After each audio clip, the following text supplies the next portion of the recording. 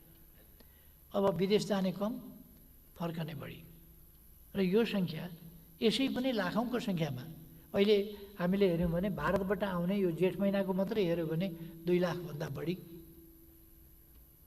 यो जेठ महिना मात्रै छ। साथीहरूले पिसिआर टेस्टको कुराहरू उठाउनु भएको छ। पिसिआर टेस्ट किन हुन सकेन?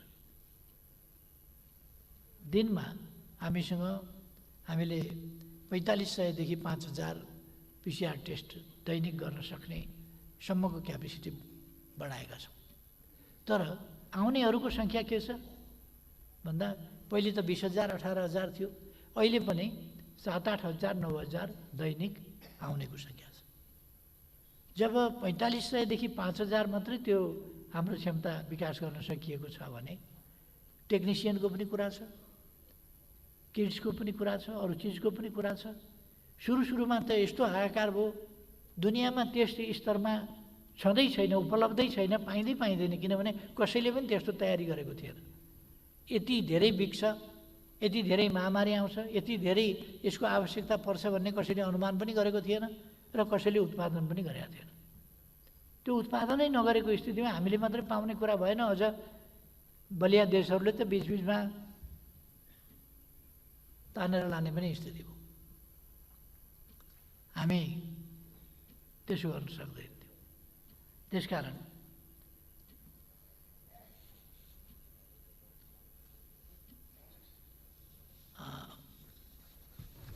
यो कोभिड-19ले जुन असर पारेको छ, वास्तवमा सिङ्गै जनजीवनमा असर पारेको छ। हाम्रो युवाहरूको भावनालाई म बुझ्छु।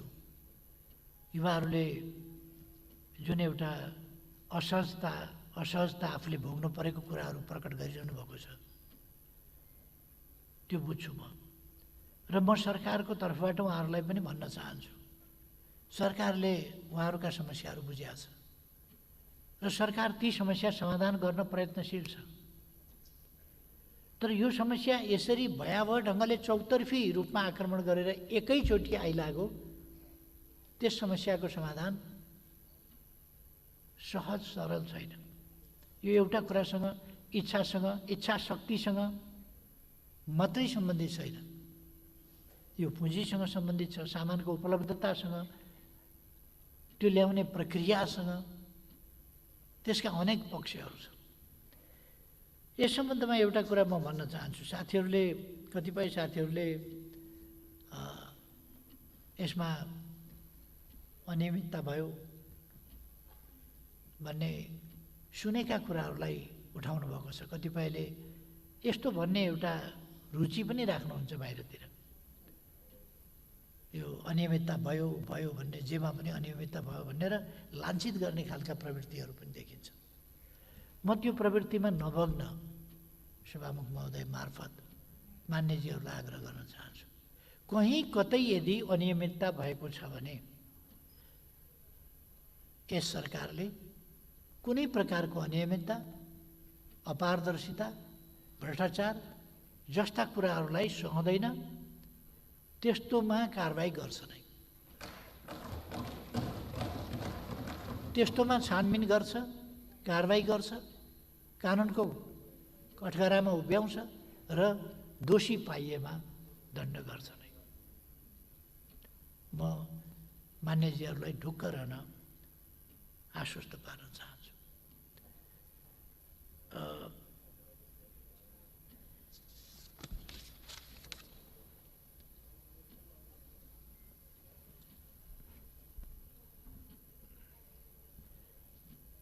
अहिले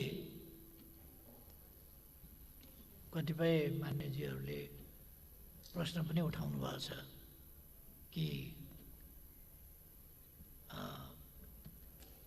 10 अरब खर्च भयो भने कहाँ खर्च भयो त्यो हिसाब देखाउनु पर्यो भनेर। त्यसको आफ्नो एउटा प्रणाली छ। केन्द्रले प्रदेशमा स्थानीय तहमा रकम पठाउँछ। प्रदेश र स्थानीय तह अहिले 3 तह छन् सरकारका, हामी सबैलाई थाहा छ। अनि दिनै पछि लेखा परीक्षण हुँदैन। अहिले कामका बेला हामी लेखा परीक्षणतर्फ बढी केन्द्रित पनि भएका छैनौँ। अहिले काममा बढी केन्द्रित भएका छौँ। रकम पठाइएको छ र हामीले यस्तो परिस्थितिमा अविश्वासबाट थाल्नुपर्ने आवश्यकता पनि छैन। हाम्रा प्रदेश सरकारहरू, हाम्रा स्थानीय तहहरू यस्तो परिस्थितिमा भ्रष्टाचार गर्नै पर्खेर बसेका थिए। अलिकति रकम पाउने बित्तिकै तिनले भ्रष्टाचारै गरे होलान् भनेर आशंका गर्नुपर्ने त्यो स्थिति होइन।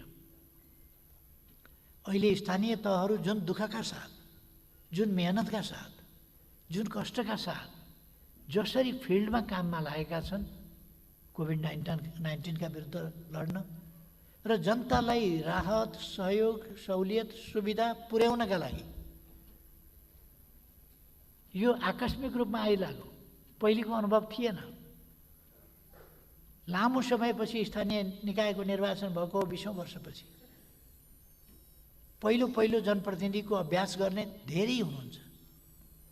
त्यस्तो अवस्थामा यत्रो ठुलो आपत एकैचोटि आइलाग्दा बजेटको सीमा छ, खर्चको सीमा छ, आवश्यकता असीमित छ। यस्तो अवस्थामा जसरी काम गरिरहनु भएको छ, म उहाँहरूको प्रशंसा गर्न चाहन्छु र उहाँहरूलाई कुनै भावनामा चोट पर्ने गरी हामीले शब्दावली पनि प्रयोग गर्नु उचित छ जस्तो लाग्दैन यो कोरोनाको मामला। त्यसै गरेर प्रदेश सरकारहरूमाथि पनि हामीले कुनै अन्यथा सोच्नुपर्ने अथवा उहाँहरूको भावनामा चोट पर्ने गरी केही भन्नुपर्ने जस्तो लाग्दैन।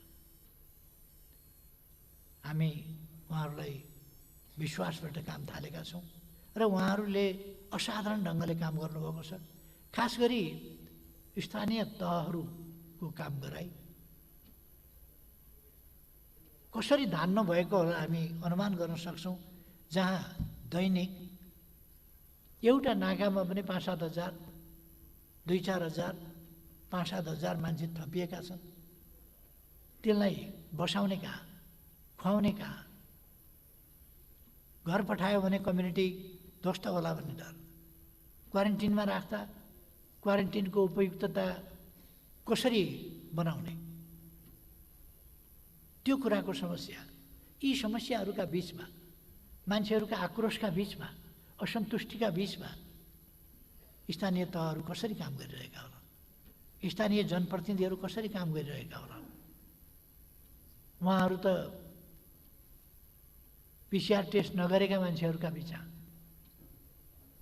अथवा फिल्डमा रोगसँग उहाँहरू, खतरासँग उहाँहरू लडेर सामना गरिरहनु भएको छ। जहाँसम्म हरहिसाबको कुरा छ त्यो हरहिसाब आफ्नो प्रक्रियाबाट आउँछ। यसपल्ट पनि म सरकारका काम कारबाहीहरूको रिपोर्ट जो सरकारले राष्ट्रपतिज्यू कहाँ बुझाउने गर्छ वार्षिक रूपमा, त्यो संसदमा पनि आइसकेको कुरा म निवेदन गर्न चाहन्छु। आइसकेका छ। महालेखा परीक्षकको प्रतिवेदन वार्षिक रूपमा आउँछ र त्यसमा हरेक कुराको हिसाब किताब, रुजु बेरुजु त्यो सबै पनि आउँछ। आन्तरिक लेखा परीक्षण त्यो पनि भइरहेको हुन्छ र त्यसको पनि हिसाब आउँछ नै। त्यसकारण हिसाबको चिन्ता नगरौँ, अहिले कोभिड-19 को चिन्ता गरौँ। अहिले हामीसँग पैसाको अभाव छ। दुरुपयोग भयो कि भन्ने म यसो भन्न सक्दिनँ। कहीँ कतै भएकै हुन सक्दैन भनेर पनि म त्यो दाबी गर्दिनँ। तर भएकै छ भनेर सोच्न पर्ने खालको स्थिति म देख्दिनँ। मेरो भनाइ त्यति हो। यदि भएको रहेछ कतै भने यस्तो परिस्थितिमा पनि, यस्तो अवस्थामा, राष्ट्रिय सङ्कटको बेला, सिङ्गो दुनियाँ यति तबाह भएको बेला, राष्ट्रमाथि यस्तो आपद विपद आइलागेको बेला पनि कसैले भ्रष्टाचार गर्छ भने त्यो कुनै पनि हालतमा सही हुन सक्दैन। मैले अघि नै भने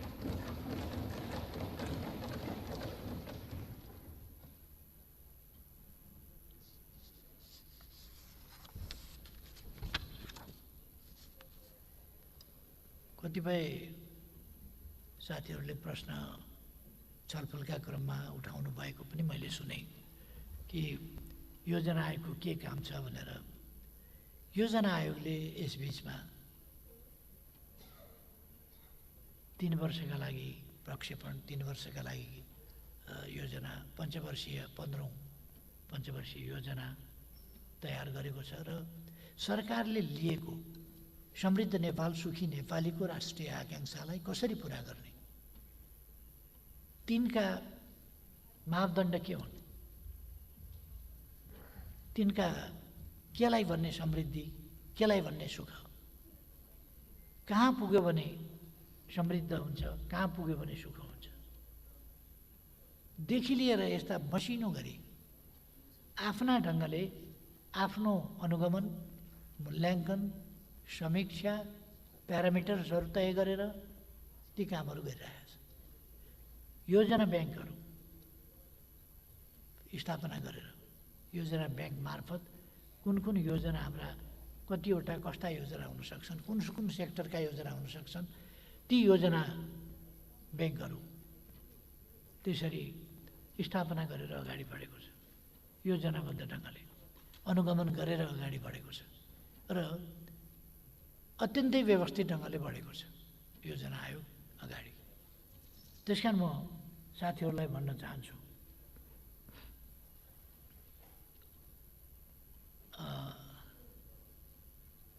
यी निकायहरू प्रभावकारी ढङ्गले अगाडि बढेका छन्, यसमा म आश्वस्त रहन चाहन्छु, म रहन आग्रह गर्न चाहन्छु। अरू धेरै कुरा भन्न चाहन्न। अहिले जुन कोरोनाकै सम्बन्धमा अलिकति म भन्न चाहन्छु, कोरोनाको स्थिति जुन भयावह देखिएको छ, यो भयावह खास गरी हामीले सुरुमा अत्यन्तै सावधानी साथ रोक्न खोज्यौँ, तर अहिले मैले एउटा भन्नै पर्ने हुन्छ, हामी कहाँ फैलिएको अथवा सङ्क्रमित पाइएको कोरोनाको बिमारीमध्ये 85% भन्दा बढी भारतबाट आएका व्यक्तिहरूमा भेटिएको छ। भारतबाट जो व्यक्तिहरू नेपाल प्रवेश गर्नुभयो उहाँहरूमा त्यो 85% भन्दा बढी।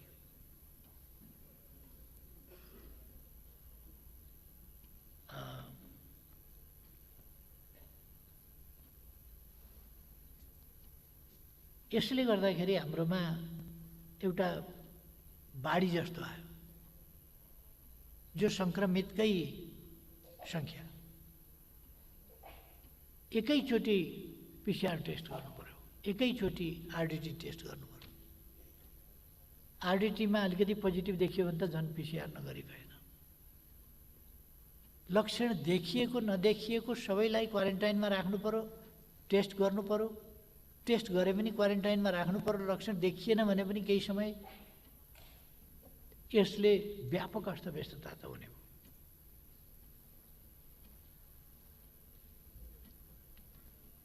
र पहिले वुहानबाट आएको एउटा विद्यार्थीमा देखियो, 28 दिनमा उनी ठिक भएर गए।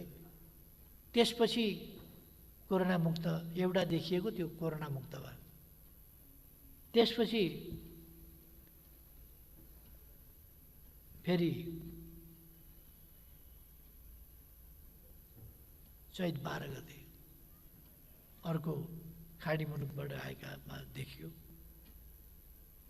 र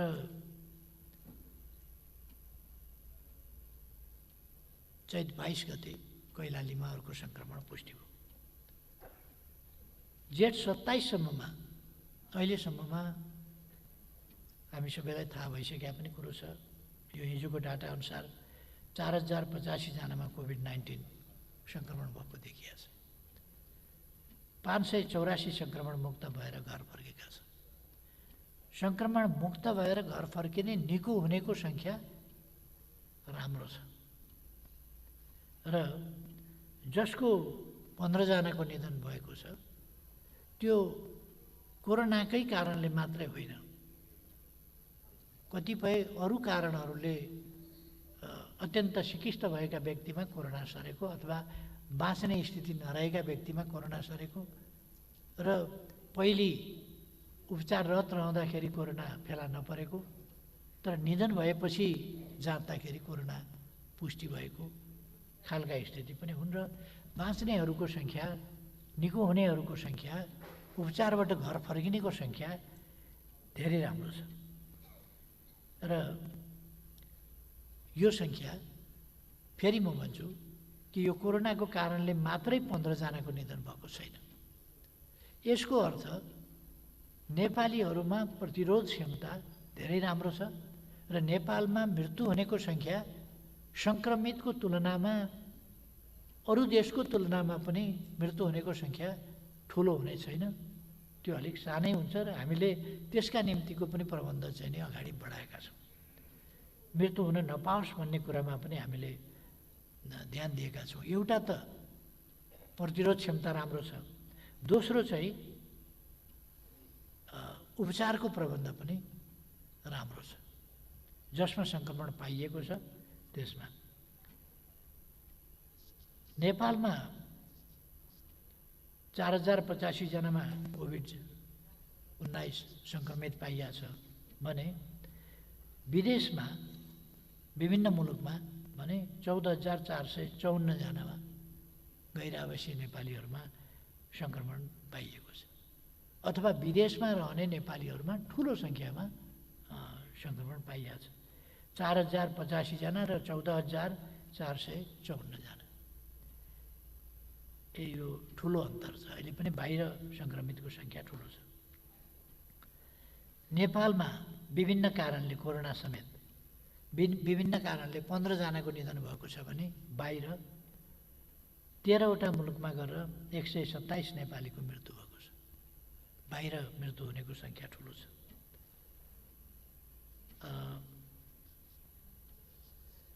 अहिले दैनिक 5000 को परीक्षण भइरहेको छ र केही स्वाब टेस्टहरू आज स्वाब निकालो केही दिनसम्म त्यो रिजल्ट आएन भन्ने स्थिति पनि हो, किनभने 5000 को टेस्ट हुनसक्छ तर परीक्षण गर्न स्वाब निकाल्नु पर्ने सङ्ख्या चाहिँ ठुलो छ। त्यसकारण त्यो सङ्ख्याको कारणले समयमा गर्न सकिएको छैन।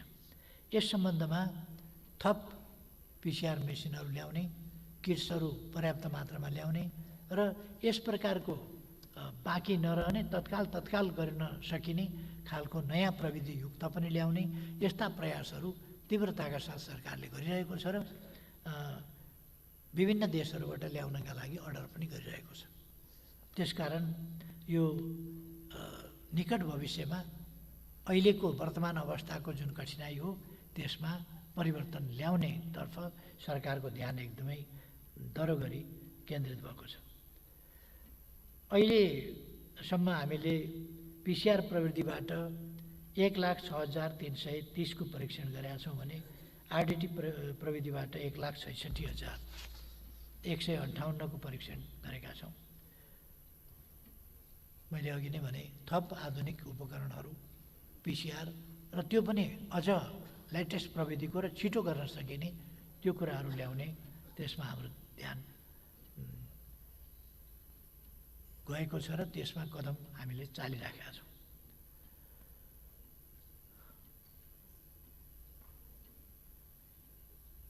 वैशाखको पहिलो हप्तादेखि खास गरेर भारतबाट प्रवेशको सङ्ख्या अलिक बढ्न थाल्यो र वैशाखभित्रमा डबल हो। जेठ 27 पुग्दा 27 गते एक दिन मात्रैमा 323 जनामा सङ्क्रमण, हिजो मात्रैको सङ्क्रमणको कुरा गर्ने हो भने 323 जना व्यक्तिहरू हिजो मात्रै सङ्क्रमित भएका छन् र मैले अघि नै भने 85% भन्दा बढी भारतबाट आएकैहरूको सङ्ख्या छ समग्र सङ्क्रमितहरूमध्ये। अझै पनि सङ्क्रमित भएका त एउटा कुरा हो, अझै पनि सङ्क्रमित हुने, सङ्क्रमित पाइने अवस्था चाहिँ भारतबाट आएकाहरूमा नै पाइन्छ। बढी चाहिँ रेलमा खाँदिएर आउने, ट्रेनमा खाँदिएर आउने, गाडीमा खाँदिएर आउने, सँगै लामो यात्रा गरेर आउने जस्ता कुराहरूले सङ्क्रमित भएको स्थिति छ। क्वारेन्टाइनमा आइपुग्ने बित्तिकै आउँदै टेस्ट गर्दाखेरि जो सङ्क्रमित भेटिएका छन्, यहाँ क्वारेन्टिनको व्यवस्था राम्रो नभएको हुनाले सङ्क्रमण भेटिएको भन्ने होइन, आउँदै यहाँको क्वारेन्टिनको कारणले होइन कि आउँदै त ट्रेनको कारणले, त्यो कोचाकोचको कारणले सधैँ भएका मान्छे पनि त्यहीँ सङ्क्रमित भएको हुनसक्छ, या कतिपय उतै सङ्क्रमित भएरै आइरहेको हुनसक्छ, लक्षणहरू प्रकट भएको स्थिति नभएको हुनसक्छ। त्यसो भएर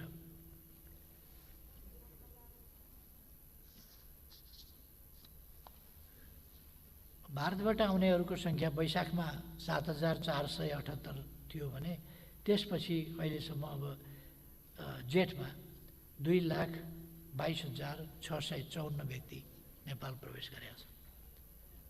जेठ 18 देखि दैनिक औसत 7 देखि 10,000 व्यक्ति नेपाल प्रवेश गरेका छन्। त यो ठुलो सङ्ख्याको कारणले अहिले परीक्षणमा अलिक अव्यवस्था देखिएको हो। त्यसलाई हामी सामना गर्न तयारी गरिरहेका छौँ।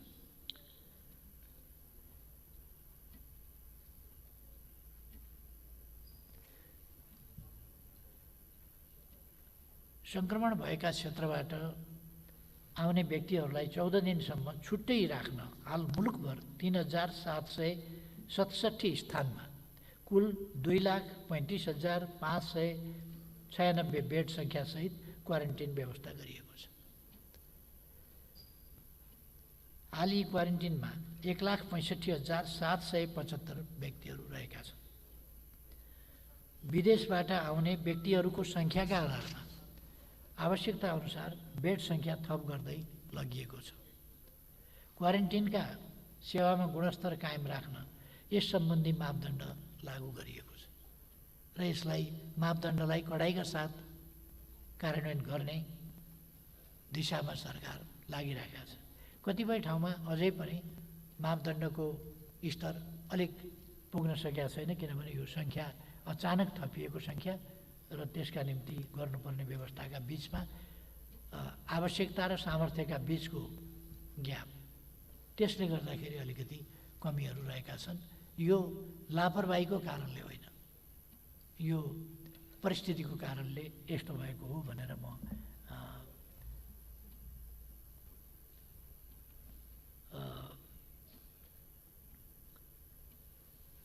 निवेदन गर्न चाहन्छु।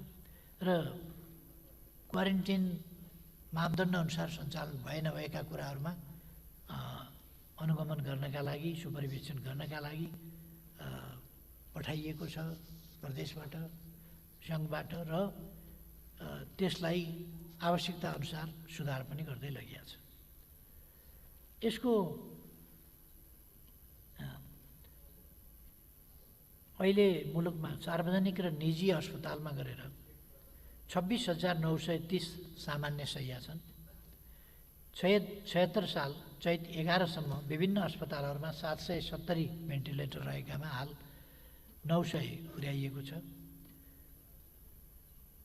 76 चैत 11 सम्म विभिन्न अस्पतालहरूमा 1,551 आइसियु रहेकोमा हाल 194 अस्पतालमा 1,702 आइसियु शय्या रहेका छन्। आवश्यकता अनुसार निजी क्षेत्रबाट सञ्चालित अस्पताल तथा मेडिकल कलेजका शय्याहरू समेत प्रयोगमा ल्याउने व्यवस्था मिलाइएको छ र निजी प्रयोगशालाहरूलाई पिसिआर टेस्ट आदि गर्न दिइएन भन्ने कुरा छ। त्यस सम्बन्धमा हामी यसभन्दा पछि, यो बैठकभन्दा पछि गर्ने क्याबिनेट बैठकबाट केही महत्त्वपूर्ण निर्णय लकडाउनकै सरलीकरणको सम्बन्धमा अथवा जनतालाई असुविधा नपुगोस् भन्ने सन्दर्भमा अथवा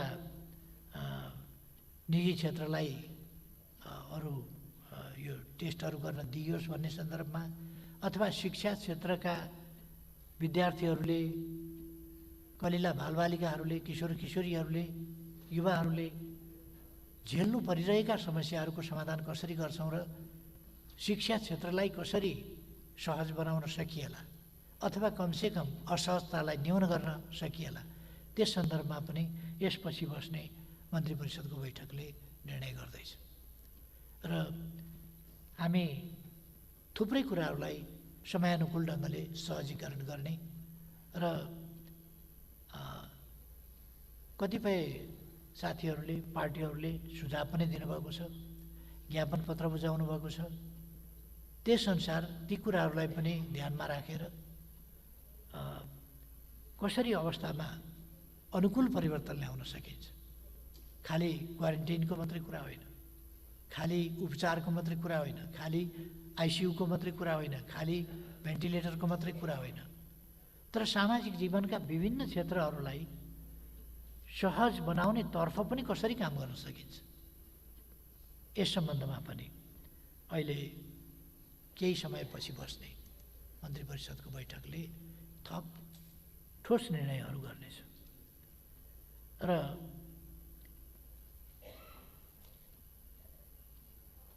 एक 127 अस्पतालमा कोभिड क्लिनिक सञ्चालन भइरहेको छ। 28वटा अस्पताललाई कोभिड-19 को उपचार गर्न तोकिएको छ डेडिकेटेड हस्पिटलबाट।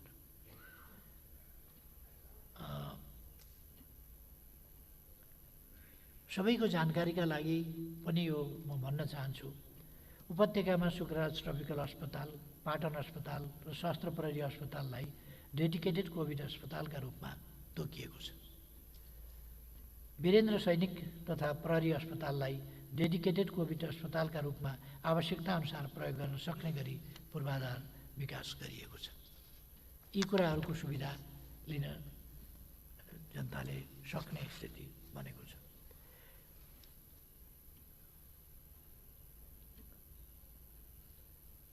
कोभिड-19 को उपचारका लागि 45 डेडिकेटेड अस्पतालमा प्रति अस्पताल 22 स्वास्थ्यकर्मीका हिसाबले त्यस दरले 990, स्थानीय तहमा 3 जनाका दरले 1075 केस इन्भेस्टिगेसन र कन्ट्याक्ट ट्रेसिङ गर्ने समूहका लागि 3225 स्वास्थ्यकर्मी र स्वास्थ्य स्वयंसेवक परिचालन गरिएको छ। 3767 क्वारेन्टिनमा 3 जनाका दरले 11301 स्वास्थ्यकर्मीको प्रबन्ध गरिएको छ। चेतना अभिवृद्धिका लागि 51000 महिला स्वास्थ्य स्वयंसेविका परिचालित गरिएका छन्।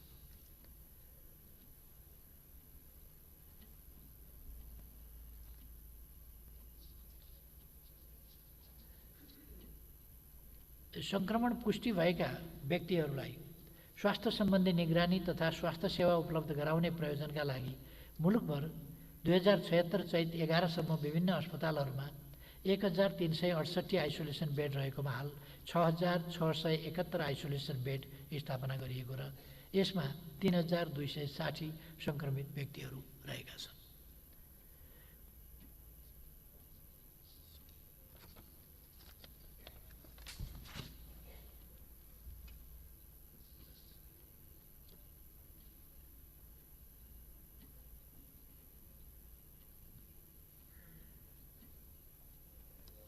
भारत लगायत विभिन्न मुलुकहरूमा नेपाल फर्कनै पर्ने अवस्थामा रहेका व्यक्तिहरूलाई नेपाल फर्काउने व्यवस्था मिलाइएको छ।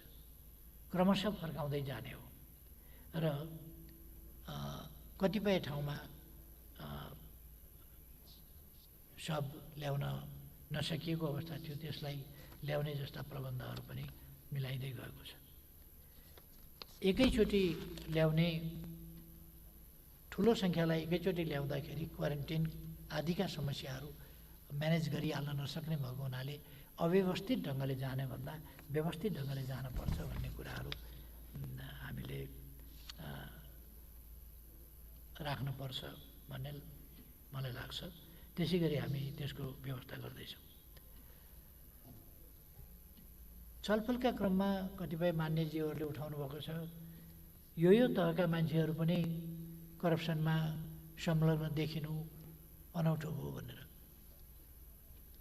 अलिकति अनौठो हो। पहिले देखिँदैन थियो, करप्सन चाहिँ भइराखेको हुने तर कारबाही नहुने नदेखिने। अहिले चाहिँ कसैले कहीँ केही गरेको थाहा पाइयो भने कारबाही हुन्छ, त्यस कारण देखिहाल्छ। त्यो धेरै अनौठो होइन कि पहिलेको भन्दा अलिक फरक चाहिँ हो। अब यसमा कारबाही नहुने स्थिति हुँदैन भन्ने कुरा, जोसुकैलाई पनि कारबाही हुन्छ भन्ने कुरा यसरी बुझ्नका निम्ति म मान्यज्यूहरूमा आग्रह गर्न चाहन्छु।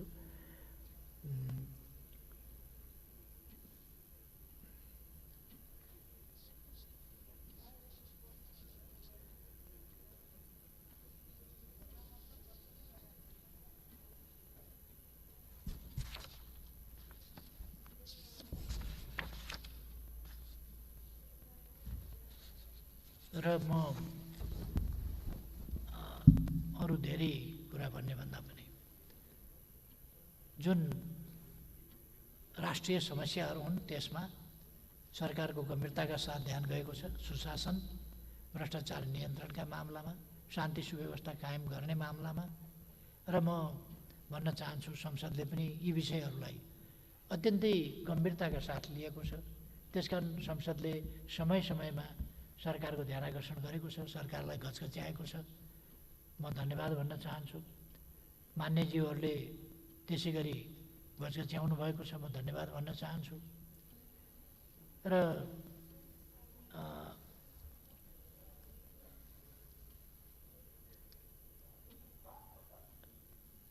कुनै हिसाबले पनि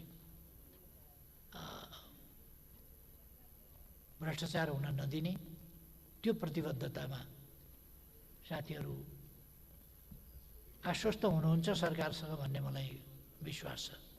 किनभने मैले धेरैपल्ट भनेको मात्रै छैन कि भ्रष्टाचार कहीँ गरेको पाइएमा कारबाहीको दायरामा ल्याइएको छ।